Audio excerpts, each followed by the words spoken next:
Alright, so the next topic is international law. So we have discussed the meaning of the international law in the introduction to law part. So there I have explained what is international law and what is one second. Yes. So we have discussed the international law in the introduction to law. So there I have explained the what is international law and the kinds of international law. Two kinds we have: public international law, private international law. And what is the meaning? I can't hear me. You can't hear me? Hello? Hello? Yeah, proper. Wait a second. Wait for a second. Let me connect to the another network. Me seniors call చేశారు, వాళ్ళకి boot camp ఉందన్నమాట. అంటే వాళ్ళకి orientation lecture అని చెప్పాను కదా యాక్చువల్గా. So వాళ్ళ ఓరియంటేషన్ లెక్చర్స్ ఉండడం వల్ల లేట్ అయ్యింది.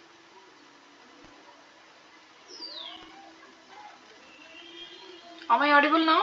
Am I audible now? Am I audible now, Abhijit? Yes, ma'am. Yes, ma'am. Yes.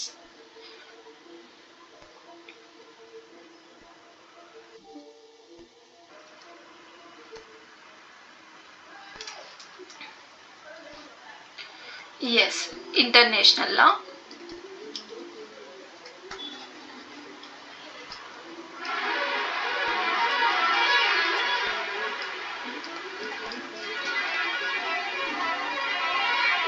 Okay, international law. So we have discussed that anyhow. Like again, I don't want to go into that. Like public international law and private international law, these are the two kinds we have discussed earlier. So in international law point of view, the main topic which will be asked in your examination is United Nations Organization.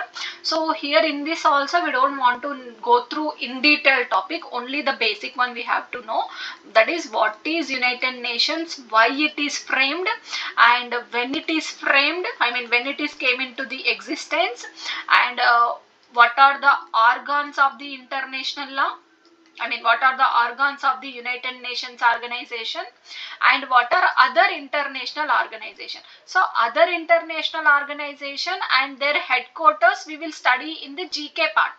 Okay, because this will also cover under the general knowledge your part A syllabus. So there I will explain what are the other international organization, when they have been established and what they are dealing with and their headquarters. So this I will discuss in the GK part, so don't worry about it. Right now we are only going to study the United Nations and when it is enacted, I mean when it is came into existence, and what are the principal organs we have under the United Nations organization and what those organs are dealing with, that will understand. Okay, so now first and foremost, see, First World War when it is happened, so all the people, like most of the people were died, like lot of human life lost, and also lot of property was lost. So now not to commit that again, okay, so not to commit that again, people, or means our international perspectively, all the countries are felt that this kind of world war should not be happen again. So we should come with a proper organization to maintain the security among the whole nation and to maintain the peace among the all nations. Okay, means complete all over the world we should make the international security and for economical development, for maintaining the cooperation among the countries, and for maintaining the human rights, not to violate the human rights, and for achieving the main agenda, that is to maintain the peace among the all the countries. So on the basis of it, they have established one organization, that is League of Nations, LON, which means League of Nations. Okay, but even though the League of Nations was established, it was not fulfilled its objective. Again the Second World War was happened.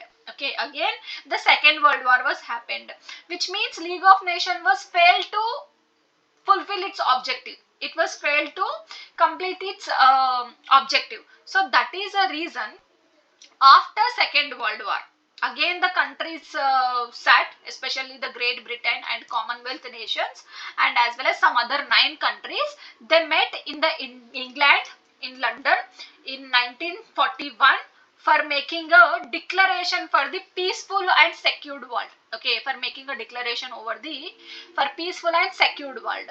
So that is in the year 1941. All these countries, what are the countries? Commonwealth countries, okay, whatever the member countries are there in Commonwealth.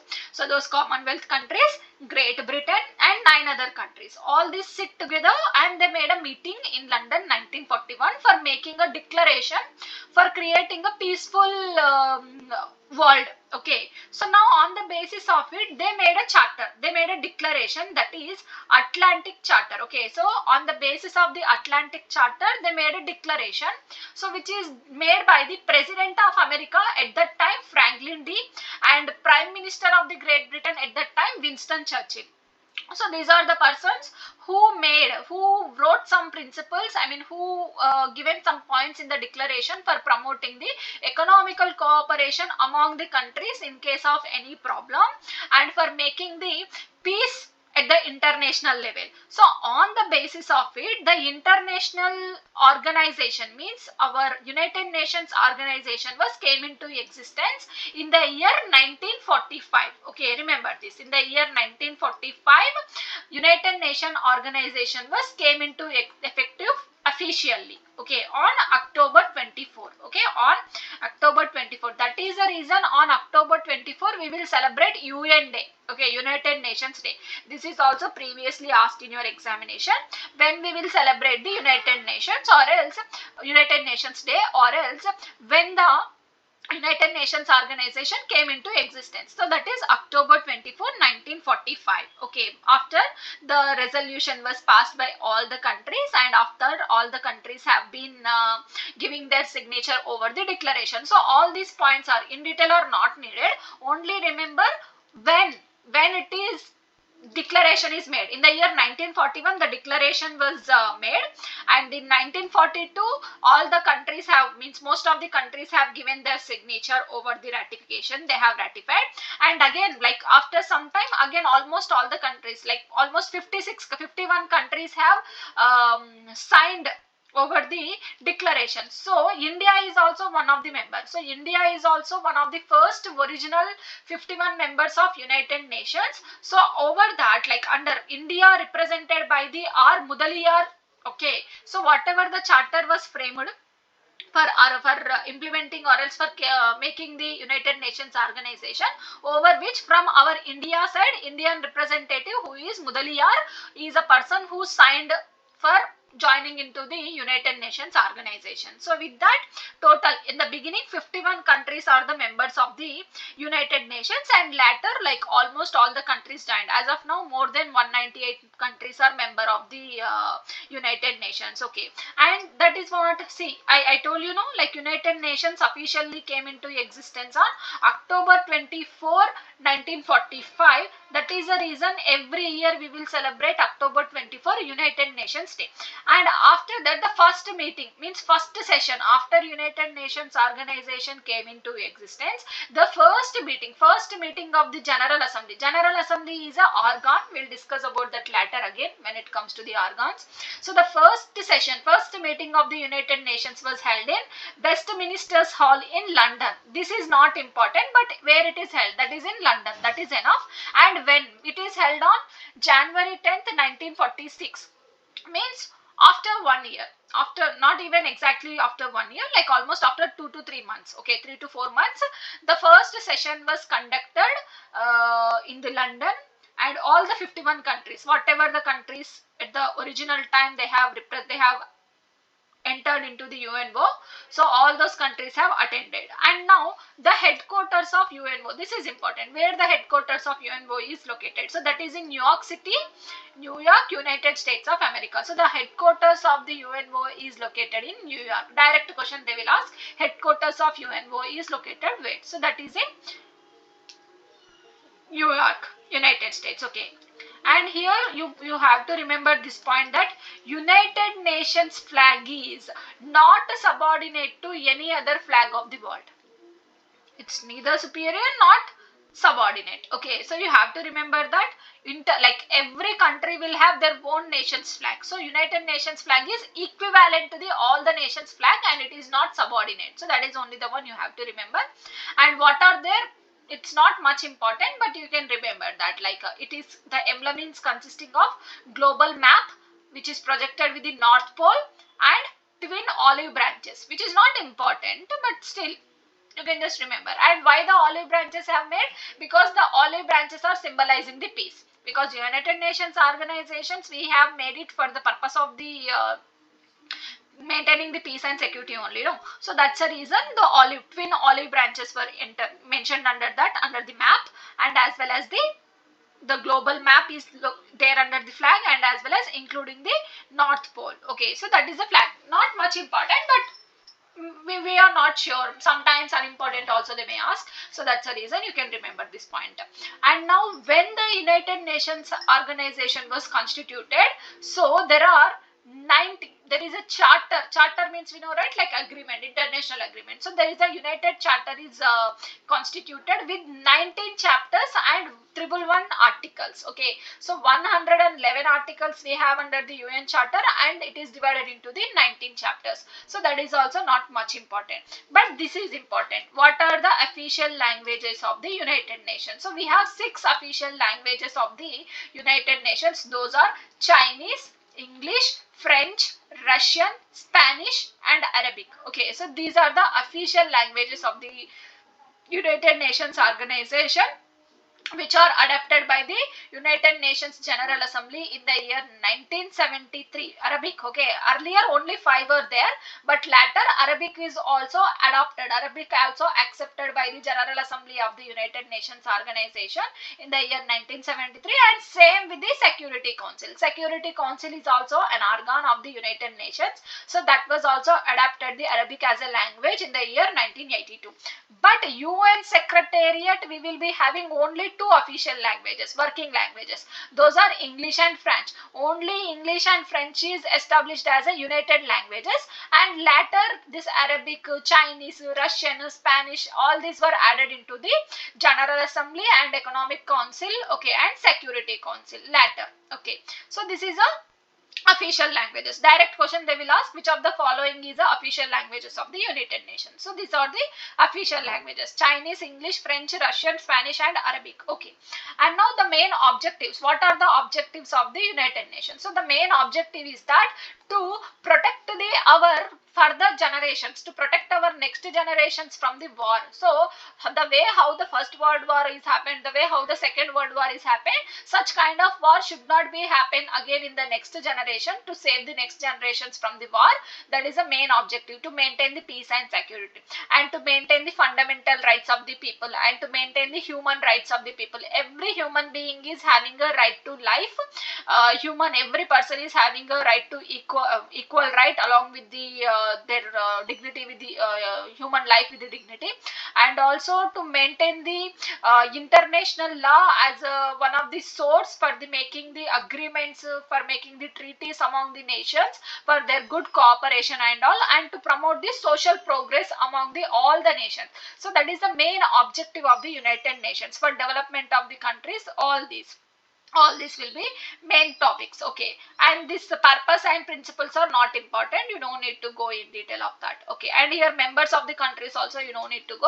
Actually by 2011 193 countries were members, and now you can refer it in the Google also. I think around 198 countries are members of the United Nations.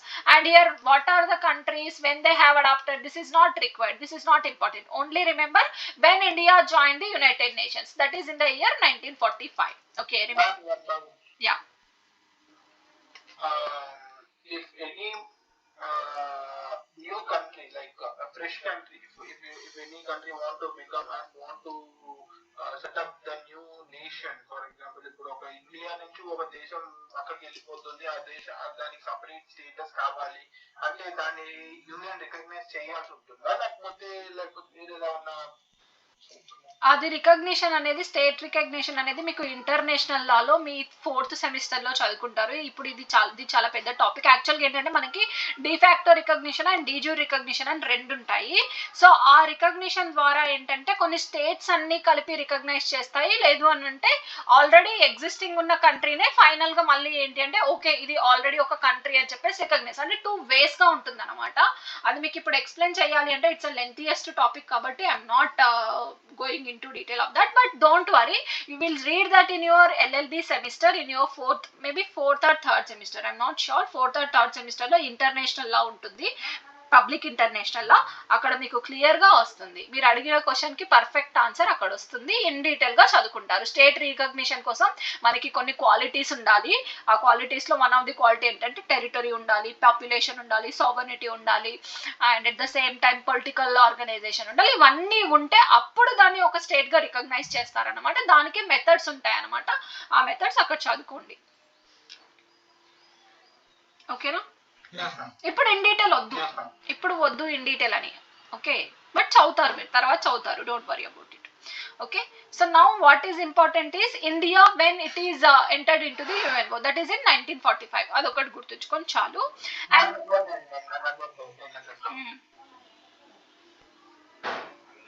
Yes please, yes please. ఇండియాకి స్వతంత్రం వచ్చింది, separate nation అయింది 1947 లో కదా? అవును. అంటే ఇప్పుడు under 1945 లో it is under British Raj కదా? అవును. అప్పుడు సెపరేట్ గా ఇండియాని ఎట్లా, ఐ మీన్ ఇండియాకి సెపరేట్ నేషన్ అప్పుడు లేనప్పుడు ఇండియాని ఎట్లా? బ్రిటిష్ ఇండియానే గ్రేట్ బ్రిటన్ ఆధ్వర్యంలో ఉన్న ఆల్మోస్ట్ ఆల్ కంట్రీస్ మనకు యాడ్ అయ్యాయి. మీరు అక్కడ చూసుకుంటే, ఇక్కడ చూడండి ఏ ఏ కంట్రీస్ అనేటివి యాడ్ అయినామని, ఇక్కడ చూసుకుంటే మీరు ఇక్కడ చూడండి 51 ఒరిజినల్ కంట్రీస్ ఇవి కదా. సో ఇప్పుడు ఈ కంట్రీస్ లో కొన్ని కంట్రీస్ మనకి బ్రిటన్ ఆధ్వర్యంలో అంటే బ్రిటన్ డామినెన్స్ లో ఉన్న కంట్రీస్ ఉన్నాయి, అవన్నీ కూడా యాడ్ అయ్యాయి. అక్కడ బ్రిటిష్ ఇండియా అని పెట్టాము, అప్పుడు ఇండియా జాయిన్ అయింది. బ్రిటిష్ ఇండియా అంటే బ్రిటిష్ ఆధ్వర్యంలో ఉంది అని బ్రిటిష్ ఇండియా అన్నం తప్పించి అది ఇండియానే కదా, అదేం బ్రిటిష్ పరిపాలనలో ఉంది అంతే. But that's not a British country, no, that's a Indian country. ముందు నుంచే ఇండియా ఉంది కదా, ఇండియా ఏమి బ్రిటిష్ వచ్చినాకనే ఉందా, అంతకుముందు ఇండియా లేదా? నా డౌట్ ఏంటంటే అప్పుడు అంటే బేసిక్ గా బ్రిటిషర్స్ మన దీనికి ఎక్కువ మనల్ని అంత దీనికి సపోర్ట్ చేయరు కదా, నేషనల్ వైడ్ రికగ్నిషన్ పాపులారిటీ మనకి రానిచ్చే వాళ్ళు కాదు కదా, అందుకని. అలా ఏమీ లేదు అక్కడ, అలా అని కాదు. మనకి యాక్చువల్గా ఏంటి అని అంటే, మీకు నెక్స్ట్ కాన్స్టిట్యూషన్ వచ్చేసరికి చదువుతారు మీరు. 1946 లో మనకి ఏంటి అంటే కాన్స్టిట్యూయెంట్ అసెంబ్లీ రాయడం స్టార్ట్ అయ్యింది. అంటే 1946 కి ముందే మనకి ఏంటి అని అంటే బ్రిటన్ లో ఒక డిక్లరేషన్, అంటే బ్రిటన్ పార్లమెంట్ లో అట్లీ అన్న కొత్త ప్రెసిడెంట్ వస్తాడు అనమాట, లార్డ్ క్లెమెంట్ అట్లీ అన్న. మీరు కాన్స్టిట్యూషన్ చదువుతున్నప్పుడు వస్తుంది, అక్కడ చదువుదాము. సో మనకు అక్కడ ఏంటి అంటే బ్రిటన్ పార్లమెంట్ ఎలక్షన్స్ జరిగినప్పుడు అక్కడ ప్రైమ్ మినిస్టర్ ఎవరైతే రూలింగ్ పార్టీ లీడర్ ఉన్నాడో ఆయన ఓడిపోయి కొత్త లీడర్ వస్తాడనమాట. ఆయన లేబర్ పార్టీ సంబంధించిన person, Lord Clement Attlee. So ఆయన ఏంటంటే మనకు ఒక డిక్లరేషన్ ఇస్తాడనమాట, India is going to become a free nation by 1948 అని ఒక డిక్లరేషన్ ఇస్తాడు. సో అంటే అప్పటికే మనకి మన ఇండియాకి ఒక కంప్లీట్ అంటే ఎగ్జాక్ట్ ఫ్రీడమ్ అనేది రాలేదు, కంప్లీట్ ఇండిపెండెన్స్ అని రాలేదు, బట్ ఒక ఏమంటారు డొమినియన్ స్టేటస్ అనేది వచ్చేసింది అనమాట. అంటే like kind of dominion status, not exactly dominion status అని కూడా వాడకూడదు, బట్ మీకు అర్థం అవ్వడానికి చెప్తున్నాను, డొమినియన్ స్టేటస్ లాగా వచ్చింది. అంటే మన లీడర్స్ అప్పటికే బ్రిటన్ వాళ్ళు పరిపాలిస్తున్న టైంలోనే అక్కడ ఉన్న అసెంబ్లీస్ లో, అక్కడ ఉన్న అసెంబ్లీ అంటే అక్కడ గురించి మాట్లాడట్లేదు, I'm not talking about the Britain, I'm talking about the India. ఇండియాలో లెజిస్లేటివ్ అసెంబ్లీస్ అప్పటికే పెట్టారు, మనకి 40 టైం ఆ టైంకే ఉన్నాయి. సో అందులో మన ఇండియన్ మెంబర్స్ కూడా యాజ్ అ మెంబర్స్ గా యాడ్ అయ్యారు. మీరు తర్వాత కాన్స్టిట్యూషనల్ హిస్టరీ చదువుతా ఉంటే వస్తుంది. అప్పుడు జనరల్ ఎలక్షన్స్ జరిగినప్పుడు మన ఇండియన్స్ ని కూడా వాళ్ళు రికగ్నైజ్ చేశారు, మన వాళ్ళు కూడా గెలిచి ఆ అసెంబ్లీలో మెంబర్స్ అయ్యారు. ఎస్, ఆ తర్వాతనే మనకి మెల్లిమెల్లిగా కాన్స్టిట్యూయెంట్ అసెంబ్లీ వచ్చింది, కాన్స్టిట్యూషన్ ఆఫ్ ఇండియా వచ్చింది, ఇండియన్ ఇండిపెండెన్స్ వచ్చింది, ఇవన్నీ వచ్చాయి. సో మనకు అప్పటి నుండే యాక్చువల్గా ఏంటి అని అంటే ఈ 45కి ముందే వరల్డ్ వార్ జరుగుతున్నప్పుడు మనల్ని అడుక్కున్నారనమాట బ్రిటిషర్స్, మాకు హెల్ప్ చేయండి మేము ఓడిపోతాము అని చెప్పేసి. మన వాళ్ళు హెల్ప్ చేయలేరు, మన వాళ్ళకి అర్థమైంది ఇంకా వీటికి అంత సీన్ సితారా లేదు అని చెప్పేసి హెల్ప్ చేయలేరు అనమాట. అలా హెల్ప్ చేయకపోతే ఫైనల్గా ఇంకా మనకి ఇంకా ఇండిపెండెన్స్ ఇవ్వడం తప్ప ఇంకో ఆప్షన్ లేదు వాడి దగ్గర. సో ఫైనల్గా మనకి 1947లో ఇండిపెండెన్స్ వచ్చింది. కానీ మనం అంతకు ముందు నుంచే వీఆర్ స్ట్రాంగ్. సో అక్కడ ఇండియా బ్రిటిష్ ఆధ్వర్యంలో ఉందన్నంత మాత్రాన అది బ్రిటిష్ లా కదా మరి మనకి ఎందుకు, అలా ఏం లేదు. అక్కడ ఏంటంటే అన్ని కంట్రీస్ మధ్యలో వార్ జరగకుండా ఉండడం కోసం అన్ని కంట్రీస్ మధ్యలో మనకి ఏంటి అని అంటే ఈ ఇలాంటి ఇన్సిడెంట్స్ అనేటివి జరగకుండా ఉండడం కోసం, అంటే security laws, internal security regarding ఇంకో కంట్రీ ఆధిపత్యం చెలాయించకుండా, వార్ అనేది జరగకుండా స్టాప్ చేయడం కోసమే వచ్చింది యునైటెడ్ నేషన్స్ ఆర్గనైజేషన్. దాని మీద నుండే ఇండియా నుండి కూడా ఒక రిప్రజెంటేటివ్ ఉండేవాళ్ళు అనమాట. మనకి సివిల్ సర్వీస్ అనేది మనకి ముందే స్టార్ట్ అయ్యింది. సివిల్ సర్వీసెస్ ఎగ్జామినేషన్ అనేది మనకి స్వాతంత్రం రాక ముందు నుండే స్టార్ట్ అయ్యింది. సో అప్పుడు ఉన్న రిప్రజెంటేటివ్ పర్సన్ ఎవరంటే ముదలియార్, ఆయన సైన్ చేశారనమాట ఇండియన్ తరపున. ఓకే, అది హిస్టరీ వచ్చినప్పుడు అర్థమవుతుంది, ఇప్పుడు చెప్తే అర్థం కాదు, బట్ బ్రీఫ్గా చెప్పాను నేను మీకు. Okay, so India is a member in 1945, అదొకటి గుర్తుంచుకోండి. And now the principal organs. So we have 6 principal organs. So those are general assembly, security council, ఎకోసాక్, trusteeship council, international court of justice and secretariat. So వీటన్నిటికీ కూడా మనకంటే head quarters New York లో ఉంది, ఒక్క ఐసీజేకి తప్ప, అంటే ఒక్క ఇంటర్నేషనల్ కోర్ట్ ఆఫ్ జస్టిస్ కి తప్ప. ఇంటర్నేషనల్ కోర్ట్ ఆఫ్ జస్టిస్ కి హెడ్ క్వార్టర్స్ ఎక్కడ అంటే the hog, which is in Netherlands. So ప్రతి ఆర్గాన్, జనరల్ అసెంబ్లీ కానీ, సెక్యూరిటీ కౌన్సిల్ కానీ, ఎకోసాక్ కానీ, ట్రస్టీషిప్ కౌన్సిల్ కానీ, సెక్రటేరియట్ కానీ, ఇవన్నీ ఆర్గాన్స్ కి హెడ్ క్వార్టర్స్ ఎక్కడ అంటే New York, which is in America, USA. And ఒక ఇంటర్నేషనల్ కోర్ట్ ఆఫ్ జస్టిస్ కి మాత్రమే మనకి ఏంటంటే హెడ్ కోర్స్ ది హాగ్ లో ఉంది, అదొకటి చూసుకుంటే చాలు. నెక్స్ట్ ఇప్పుడు ఇందులో కూడా ఇన్ డీటెయిల్ ఏమీ అవసరం లేదు, జస్ట్ జనరల్ అసెంబ్లీ వర్క్ ఏంటి, వీటన్నిటి ఈ ఆర్గాన్స్ అన్నిటి.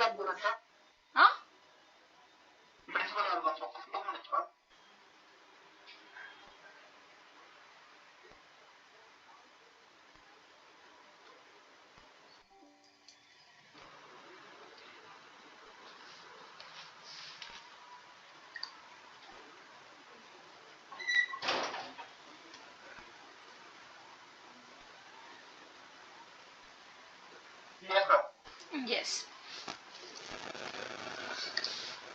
సో మీకు ఇక్కడ ఏంటి అని అంటే general assembly. So general assembly ఏంటి అంటే మనకి main organ of the United nations. అంటే మనకి ఏంటి అని అంటే మనకి ప్రతి ఇయర్ మీటింగ్స్ అనేటివి జరుగుతాయి అనమాట, United Nations meetings, United Nations sessions. So ఆ United Nations sessions every year conduct చేసేది ఏంటంటే మనకి జనరల్ అసెంబ్లీ, అంటే మెయిన్ ప్రిన్సిపల్ ఆర్గాన్ అనమాట. మనకి general assembly is the main principal organ of the United Nations. So దాంట్లో మనకి ఏంటి అని అంటే ప్రెసిడెంట్ ఆఫ్ జనరల్ అసెంబ్లీ అనేది మనకి ఎవ్రీ సెషన్ కి ఎలక్ట్ అవుతూ ఉంటారు అనమాట. సో అది మనకి రొటేషనల్ గా ఉంటుంది, అంటే జియోగ్రఫికల్ కంట్రీస్ అన్నిట్లో నుండి ఎవరినైనా తీసుకోవచ్చు. అక్కడ Latin America, eastern European, African, Asian, western European, other states. So వీళ్ళందరి నుండి రిప్రజెంటేషన్స్ అనేది ఇస్తాము. సో అందులో మనకి ఫైనల్ గా ఏంటి అంటే 21, అంటే మనకి ఇక్కడ ఏంటి అంటే చైర్మన్స్ ఉంటారు, వైస్ ప్రెసిడెంట్స్ ఉంటారు. సో వీళ్ళందరూ కూడా మనకి ఏంటి అంటే ఈ జనరల్ అసెంబ్లీలో ఎలక్ట్ అవుతారు. సో వీళ్ళందరూ ఏంటంటే మనకి every day to day works అనేవి చేస్తారనమాట. సో ఈ జనరల్ అసెంబ్లీలో నుంచి మనకి ఏంటి అంటే కొన్ని కమిటీస్ వస్తాయి. అవి ఏంటి అని అంటే మనకి ఎకనామికల్ కమిటీ, అండ్ అలాగే security committee, political decolonization committee, humanitarian committee, legal committee, ఇలా ఎట్సెట్రా. ఇవన్నీ కమిటీస్ ఏంటి అంటే మనకి డే టు డే యాక్టివిటీస్ అన్నిటి కూడా, అంటే జనరల్ అసెంబ్లీ చేయాలి అనుకుంటున్న చార్టర్, ఏమైనా న్యూ అగ్రిమెంట్స్ ఉంటాయి. సో అలాంటివన్నీ కూడా మనకి ఎవరు చేస్తారంటే general assembly. Just general assembly అంటే ఏంటో చూసుకొని చాలు మీరు.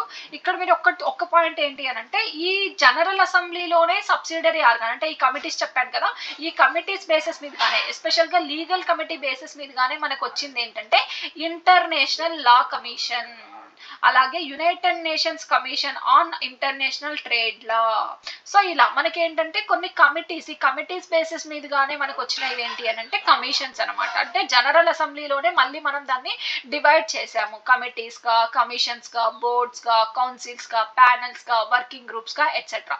సో అలా వచ్చినవే మనకి ఏంటంటే ఎస్పెషల్లీ హ్యూమన్ రైట్స్ కౌన్సిల్ కూడా, ఇది కూడా అడుగుతాడు, ప్రీవియస్ గా అడిగాడు. Human rights council is established on the committee of.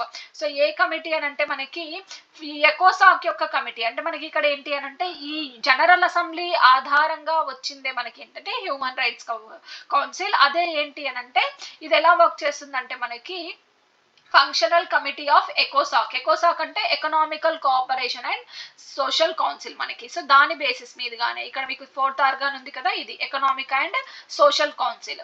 So ఆ ఆర్గాన్ నుండి వచ్చిందే మనకి ఏంటి అంటే హ్యూమన్ రైట్స్ కౌన్సిల్ అనేది సెటప్ చేసాము. సో దాని నుండి మనకి వచ్చింది ఏంటంటే human rights council, UNHSR. HRC, United Nations human rights council. దాని నుండే వచ్చింది ఏంటంటే UNDHR, United Nations declaration on human rights. ఈ డిక్లరేషన్ ఆధారంగానే మనకి ఆర్టికల్ 21 ఆఫ్ ఇండియన్ కాన్స్టిట్యూషన్ కూడా right to life and liberty అనేది రావడం జరిగింది. సో ఇది ఒక్క పాయింట్ గుర్తుంచుకోండి. హ్యూమన్ రైట్స్ కౌన్సిల్ ఏంటిది, హ్యూమన్ రైట్స్ కౌన్సిల్ దేనిలాగా వర్క్ చేస్తుంది, ఇది ఎలా వర్క్ చేస్తుంది అంటే it will work as a functional committee of ఎకోసాక్. అండ్ ఏం చేస్తుంది అని అంటే international bill of rights, civil liberties, ఇవన్నీ కూడా ఇది కూడా చూడండి, ఇది కూడా ప్రీవియస్ అడిగారు.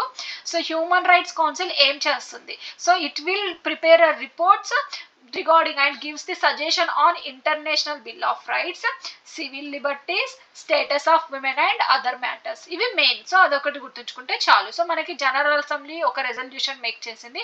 ఆ రెజల్యూషన్ బేసిస్ మీదగానే యుఎన్హెచ్ఆర్సి అనేది మనకి 2006లో రావడం జరిగింది. ఇది కూడా గుర్తుంచుకోండి, ఎప్పుడు వచ్చింది అనేది ఎగ్జామ్ లో అడుగుతారు.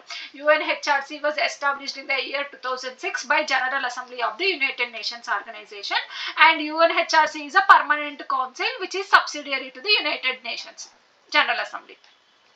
ఈ పాయింట్ గుర్తుంచుకోండి, permanent council subsidiary organ of the United nations general assembly.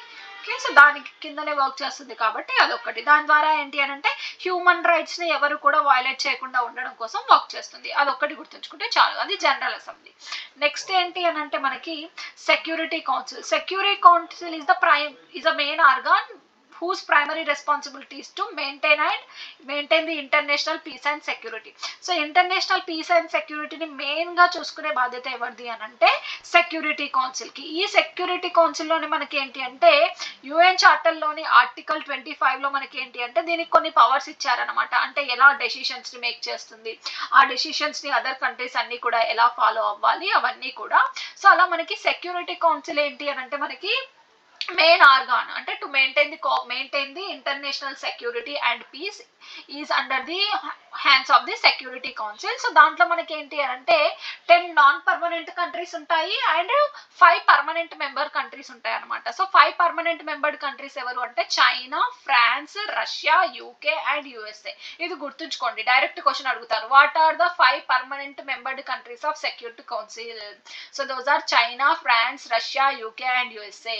And 10 non permanent membered countries. ఈ నాన్ పర్మనెంట్ మెంబర్డ్ కంట్రీస్ అనేటివి మనకి ఏంటి అంటే ఎవ్రీ వన్స్ ఇన్ 2 years కి కొత్తగా ఎలక్ట్ చేస్తాం అనమాట. ఎవరు ఎలక్ట్ చేస్తారు, జనరల్ అసెంబ్లీ అని పైన చెప్పా కదా, వాళ్ళే కదా ఓటింగ్ అవన్నీ కూడా మెయిన్ గా రూల్స్ అండ్ రెగ్యులేషన్స్ మేక్ చేసేది. సో ఇప్పుడు ఆ జనరల్ అసెంబ్లీ ఏంటి అంటే మనకి 2/3 మెజారిటీ ద్వారా అంటే స్పెషల్ మెజారిటీ ద్వారా వన్స్ ఇన్ 2 years కి 10 నాన్ పర్మనెంట్ మెంబర్డ్ కంట్రీస్ ని అపాయింట్ చేస్తుంది అనమాట. అలా ఏ కంట్రీ అయినా అవ్వచ్చు, అది ఆఫ్రికన్ కంట్రీ అవ్వచ్చు, ఏషియన్ కంట్రీ అవ్వచ్చు, లాటిన్ అమెరికన్ కంట్రీ అవ్వచ్చు, యూరోపియన్ కంట్రీ అవ్వచ్చు, ఏదైనా సరే. So non permanent membered countries అనేటివి 10 మనకి once in 2 years general assembly 2/3 majority ద్వారా అపాయింట్ చేస్తుంది. ఇండియా కూడా వన్ ఆఫ్ ది మెంబర్ మనకి, అంటే ఇంతకు ముందు మనకి రీసెంట్ గా India is also elected as a non permanent membered country. One minute. Yes. I'm writing this. పంపిస్తాను, ఈ మెటీరియల్ పంపిస్తాను, you don't worry. Okay,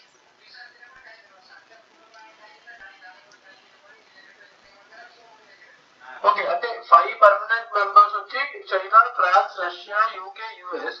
and 10 non permanent members అనేది 2 years ఒకసారి 2/3 మెజారిటీ ద్వారా జనరల్ అసెంబ్లీ ఎన్నుకుంటుంది. అది ఏ కంట్రీ అయినా కాబట్టి. Exactly yes. సో అది రీసెంట్ గా మనకి ఇండియాని కూడా ఎలక్ట్ చేసింది కాబట్టి అది గుర్తుంచుకుంటే చాలు. ఓకే, అదొకటి చాలు, ఇంకేమీ అవసరం లేదు. ఇండియా ఇప్పటి వరకు ఎన్నిసార్లు నాన్ మెంబర్డ్ కంట్రీగా ఉంది అని అంటే చూడండి, ఇక్కడ 1951-52లో ఉంది, 67-68, 72-73, ఇవన్నీ 2 years, 51-52, 67-68, 72-73, 73-78, 84-85, 91-92, 2011-2012. అండ్ రీసెంట్ గా అది గూగుల్లో చెక్ చేయండి, రీసెంట్ గా కూడా India was a non permanent member of the United nations security council. అదొకటి చూడండి, ఓకేనా. అది రిఫర్ చేయండి, లేదు అంటే తర్వాత నేను రిఫర్ చేసి చెప్తాను. అదొకటి గూగుల్లో మీరు సెర్చ్ చేయండి, ఎప్పుడు ఇండియా రీసెంట్ గా నాన్ మెంబర్డ్ కంట్రీగా ఎన్నుకుంది అని చెప్పేసి. ఓకే, అండ్ ఇంకొకటి ఇక్కడ ఏంటి అని అంటే మనకి ఇండియాని రిప్రజెంట్ చేసిన పర్సన్ అది ఐసీజేలో వస్తుంది. Okay fine, yeah. సో అంతే, ఇది ఒక్కటి మీరు చూసుకోండి, ఇది security council second organ. Third organ ఏంటి అంటే ఎకోసాక్. సో ఎకోసాక్ మనకి ఏం చేస్తారు అని అంటే ఎకనామిక్ అండ్ సోషల్ కౌన్సిల్. ఇదేంటి అంటే ఎకనామిక్ అంటే ప్రతి కంట్రీస్ కి మధ్యలో ఏదైనా ప్రాబ్లం జరుగుతుంది అన్న దీంట్లో కూడా ఇదిలో కూడా గుర్తుంచుకోండి, దీంట్లో 54 మెంబర్డ్ కంట్రీస్ ఉన్నాయి. అవి మనకి ఎవరు ఎన్నుకుంటారు అని అంటే ఒరిజినల్ గా 18 ఉండే, తర్వాత మనకి ఏంటి అని అంటే 54 కంట్రీస్ అనేటివి రావడం జరిగింది. సో ఇక్కడ ఏంటంటే 2/3 మెజారిటీ ఆఫ్ జనరల్ అసెంబ్లీ ద్వారా ఇందులో కూడా వాళ్ళ టెన్యూర్ 3 years ఉంటుంది అనమాట. సెక్యూరిటీ కౌన్సిల్ లో నాన్ పర్మనెంట్ మెంబర్డ్ కంట్రీస్ యొక్క టెన్యూర్ 1 year, ఎకోసాక్ లో ఉన్న మెంబర్డ్ కంట్రీస్ యొక్క